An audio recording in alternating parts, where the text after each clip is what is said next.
নমস্কাৰ প্ৰিয় বন্ধুসকল, মই আব্দুল সাজিদ আৰু মোৰ চেনেললৈ স্বাগতম। এই মুহূৰ্তত লৈ আহিছোঁ আজিৰ কেইবাটাও গুৰুত্বপূৰ্ণ খবৰ আৰু আজিৰ প্ৰথমটো গুৰুত্বপূৰ্ণ খবৰ হৈছে ইজৰাইলৰ ধাৰাবাহিক আক্ৰমণত কঁপিছে এতিয়া হামাছ। 7 অক্টোবৰৰ পৰা প্ৰতিদিনে চলি আহিছে দুই পক্ষৰ আক্ৰমণ আৰু প্ৰত্যাক্ৰমণ। ইজৰাইলৰ ধাৰাবাহিক আক্ৰমণৰ ভয় সোমাইছে এতিয়া বিদ্ৰোহীৰ মাজত। বন্দী কৰি ৰখা দুগৰাকী আমেৰিকানক মুকলি কৰি দিছে হামাছে আৰু 200 গৰাকী লোকক বন্দী কৰি ৰাখিছিল হামাছ বিদ্ৰোহীয়ে। আমেৰিকাৰ 2 মাতৃকন্যাক মুকলি কৰি দিছে হামাছে। হামাছ উগ্ৰপন্থীয়ে ইজৰাইললৈ লক্ষ্য কৰি এৰিছিল 6900 ৰকেট। পৰৱৰ্তী খবৰ, এইবাৰ থানা এৰি পলাল অচি। অসম আৰক্ষীত পুনৰ লাজ লগা এক ঘটনা। থানা এৰি পলাল এজন অচি। দুৰ্নীতি নিবাৰকৰ ভয়ত পলায়ন কৰিলে অচি কবীন্দ্ৰ ৰাভাই। ওদালগুৰিৰ ৰৌতা থানাৰ অচিৰ নিৰ্লজ্জ এই কাণ্ড। কেইবাবাৰো কামৰ বিনিময়ত ঘোষ লোৱাৰ অভিযোগ কবীন্দ্ৰ ৰাভাৰ বিৰুদ্ধে। দুৰ্নীতি নিবাৰক শাখাই অচি ৰাভাক বিচাৰি চলাই আছে এতিয়া অভিযান। দুৰ্নীতি নিবাৰক শাখাই উদ্ধাৰ কৰিছে ঘোষ লোৱা ধন। পৰৱৰ্তী খবৰ, নিশা নৱনিৰ্মিত শ্ৰদ্ধাঞ্জলি উৰণ হেতুত ভয়ংকৰ পথ দুৰ্ঘটনা সংঘটিত হৈছে। আহত গৃহৰক্ষী জোৱান আৰু এগৰাকী পথচাৰী। গীতানগৰ সংযোগী পইণ্টৰ অসম মানচিত্ৰৰ স্মাৰকত খুন্দা এখন বাহনৰ। দুৰ্ঘটনাত অসমৰ মানচিত্ৰৰ স্মাৰকটো ক্ষতিগ্ৰস্ত হৈছে আৰু চানমাৰীৰ দিশৰ পৰা তীব্ৰ বেগেৰে আহিছিল বাহনখন। সুৰামত্ত অৱস্থাত আছিল বাহনখনৰ চালকজন। পৰৱৰ্তী খবৰ, এজন যুৱকক খুটাত বান্ধি এক ভয়ংকৰ আক্ৰমণ। ৰাজ্যত পুনৰ সংঘটিত হ'লে মৰেল পুলিচৰ ঘটনা আৰু ধুবুৰী জিলাৰ চাপৰ থানাৰ অন্তৰ্গত তাৰাংগাপুৰ প্ৰথম খণ্ড গাঁৱত এই ঘটনা সংঘটিত হৈছে। নিশা যুৱক এজনক খুটাত বান্ধি মাৰপিট কৰিলে এছাম দানৱৰূপী দণ্ড যুৱকে। আইন হাতত তুলি লৈ দেখুৱালে মৰেল পুলিচগিৰি আৰু যুৱকজনৰ এগৰাকী যুৱতীৰ সৈতে প্ৰেম, কিন্তু চক্ৰান্তমূলকভাৱে যুৱতীগৰাকীৰ দ্বাৰা ফোন কৰি মাতি আনে ল'ৰাজনক। পৰৱৰ্তী খবৰ, ইজৰাইলৰ ভয়ংকৰ ৰকেট আক্ৰমণ চলিল গীৰ্জাৰ ওপৰত। চকুৰ প্ৰচাৰতে ধ্বংস হৈ গ'ল গাজাৰ 1000 বছৰ পুৰণি গীৰ্জা। পেলেষ্টাইনত নিহতৰ সংখ্যা অতিক্ৰম কৰিলে 4000লৈ আৰু 1150 খ্ৰীষ্টাব্দত সংস্থাপন কৰা হৈছিল গীৰ্জাটো।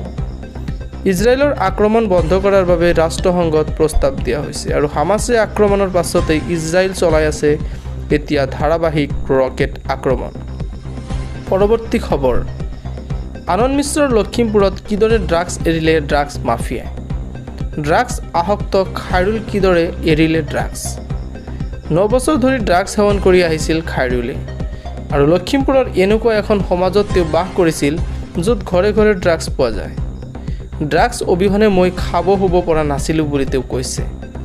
মোৰ মা দেউতা মৰি গৈছিল, কিন্তু মই ড্ৰাগছ এৰিব পৰা নাছিলোঁ। পুৱা শুই উঠাৰ পৰা নিশা হোৱা পৰ্যন্ত মই ড্ৰাগছ লৈছিলোঁ, কিন্তু মই নিচামুক্তি কেন্দ্ৰত গৈ ভয়ংকৰ ড্ৰাগছৰ পৰা মুক্ত হ'লোঁ বুলি মন্তব্য কৰিছে। 9 বছৰ ধৰি ড্ৰাগছ সেৱন কৰি অহা খাইৰুল ইছলামে পালে নতুন এটা জীৱন।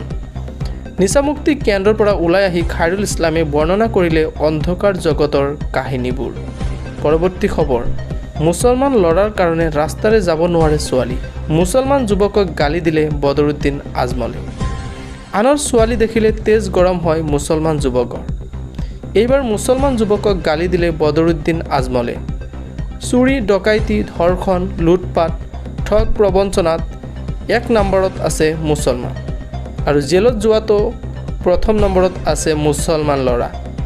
মুছলমান ল'ৰাৰ স্কুল যাবলৈ সময় নাই, কিন্তু জুৱা খেলিবলৈ যথেষ্ট সময় আছে।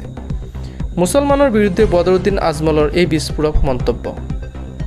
পৰৱৰ্তী খবৰ, মহাকাশলৈ মহাকাশচাৰী প্ৰেৰণৰ লক্ষ্যৰে ইছৰোৰ প্ৰথমটো সফল পৰীক্ষণ। মহাকাশলৈ মানুহ পঠিওৱাৰ দিশে প্ৰথমটো খোজ ভাৰতৰ আৰু মানৱ মহাকাশ অভিযান গগনযানৰ প্ৰথমটো পৰীক্ষামূলক উৰণ সম্পন্ন কৰিছে ইছৰোই। 3 গৰাকী মহাকাশচাৰীক লৈ মহাকাশযান প্ৰেৰণৰ লক্ষ্য মিছন গগনযানৰ। মহাকাশচাৰীক লৈ 400 কিলোমিটাৰ ওপৰৰ পৃথিৱীৰ কক্ষপথলৈ যাব গগনযান আৰু 3 দিনৰ পাছত মহাকাশচাৰীসকলক পুনৰ পৃথিৱীলৈ ঘূৰাই অনাৰ লক্ষ্য লৈছে ইছৰোই। 5টা পৰীক্ষামূলক উৰণ সম্পন্ন হোৱাৰ শেষত বিশেষ ৰকেটেৰে মহাকাশচাৰীক মহাকাশলৈ প্ৰেৰণ কৰিব আৰু গগনযান মিছন সফল কৰিবলৈ প্ৰায় 5টাকৈ পৰীক্ষামূলক উৰণ সম্পন্ন কৰিব ইছৰোৱে অন্তিম পৰ্যায়ত ALV মাৰ্ক 3 ৰকেটেৰে মহাকাশচাৰীক মহাকাশলৈ প্ৰেৰণ কৰিব ইছৰোৱে তো বন্ধুসকল আজিৰ কাৰণে এইখিনিয়ে পৰৱৰ্তী নিউজত আমি আকৌ লগ পাম আৰু যদি চেনেলত আপোনালোকে প্ৰথমবাৰ আহিছে তেন্তে কাইণ্ডলি চেনেলটো সাবস্ক্ৰাইব কৰি ৰাখিব